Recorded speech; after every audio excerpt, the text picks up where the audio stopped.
YouTube. We are going live everywhere. IRCC processing times. Here we go. Are you in IRCC limbo? Find out the real IRCC processing times that we're going to discuss today. If you're looking at the IRCC website, that is correct for their system, but it is useless for you. If you're looking at study permits, work permits, whether spousal sponsorships, PR applications, whether it's in investment, education, skilled immigration, PNP, or federal programs, the processing times are all over the place, depending on where you are, what you're doing, your nationality, and the type of application.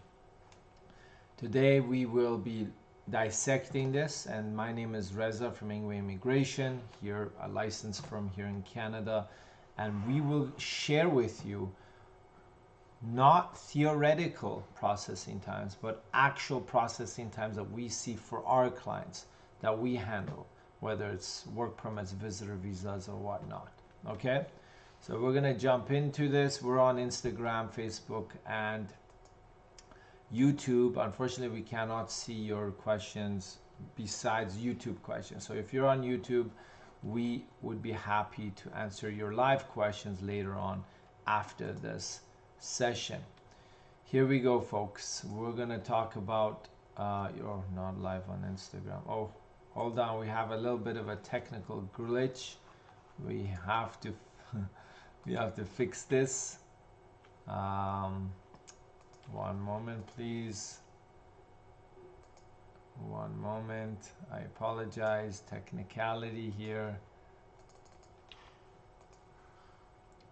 Here we go. We should be good now on Instagram within the next 30 seconds. Sorry about that, folks.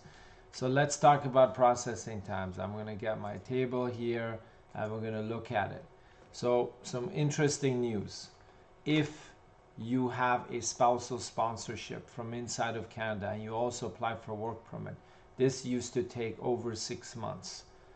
In the most recent case, we actually got it in 2 months, right? So this is huge. For student direct stream, it's still very slow for study permits, okay? So study permits on average, we can say it can take up to 3 months, right? Maybe 3.5 months for regular stream. For student direct streams, it's been slow, but it's catching up, especially from India and Pakistan.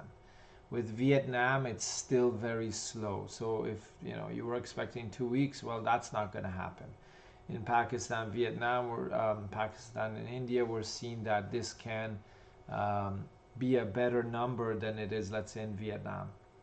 In Brazil, Colombia, and Peru, Trinidad, Tobago, Antigua, student direct streams are still pretty much faster than overseas Southeast Asia. Applying for a study permit in general, you can expect 3 months processing time. If you're applying from inside of Canada, it could be 3 to 4 weeks, converting from a visitor visa to a study permit. If you're doing an extension, it could take 2.5 months. Postgraduate work permits are taking 3.5 months right now.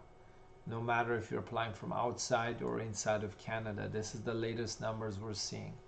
In terms of PR applications, express entry, everyone knows if your process wasn't done earlier this year, because there was no new draws besides the PNP, it typically takes 3 to 6 months if it's a straightforward case and you were inside of Canada. We have to see the new express entry processing times as the draws restart in July. In terms of a spousal open work permit, we've had cases that have been waiting for more than 3.5 months, and this is not good, right? So we're looking at close to 5 or 5.5 months. So it can range from 4 to 5 months for spousal open work permits inside of Canada. Visitor visas. So a lot of people are struggling with visitor visas. I know from Vietnam it's taking 6 to 8 months. Places in Africa similar.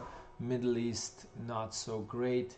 You do see those processing times in certain locations where it can be done within a month in certain cases, right? So we've seen 30 to 45 days in the Caribbean.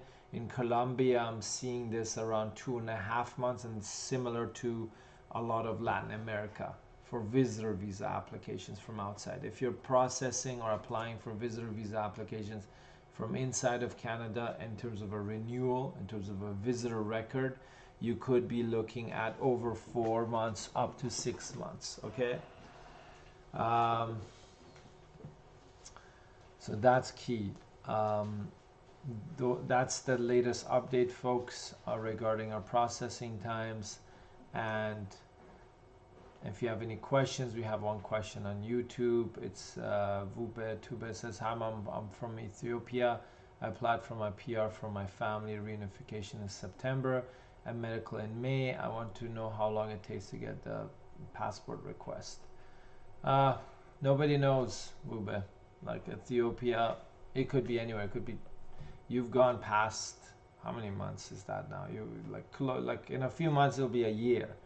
So there is no standard, I think, for your country. There's certain countries where the processing is not done in your own country, and for those it's there's no standard. Like one person could get it in 3 months, one person could take 10 months. But if there is a visa processing center inside your country, that's when the processing times are a bit more standard. Why are the processing times in on the IRCC website not very useful for you as an applicant? Is because they calculate the historical processing times of their application types, and then they post it. So if in the last 6 months, if they've been processing study permits or visitor visas during this time from those countries, that's what they're posting. But that's according to the quality control system. So they're trying to process 80% of those applications within that time frame. So that's why they push the time frame really high so they can meet that quality control. So literally that processing time on IRCC's website is useless. I'm not saying it's bad. I'm not blaming IRCC. I'm just saying that for you as the applicants, or for us as professionals helping clients, it is of no use. You have to look at actual processing times of people from that specific country, from that specific visa processing center. So Neil Jacob has a question. Hello, Reza. Thank you for your time and videos. You applied as a private sponsor refugee since 2021 and status shows under process since November 2021. Processing time shows sponsor approval.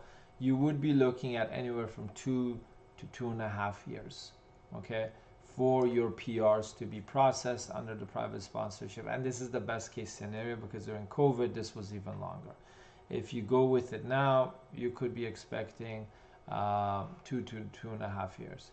In terms of the terminology, they use refugee approval or whatnot. It's just the part of the case that they're processing. So they're checking the eligibility of the sponsor, then they check the eligibility of the applicant, which is the asylum seeker / refugee.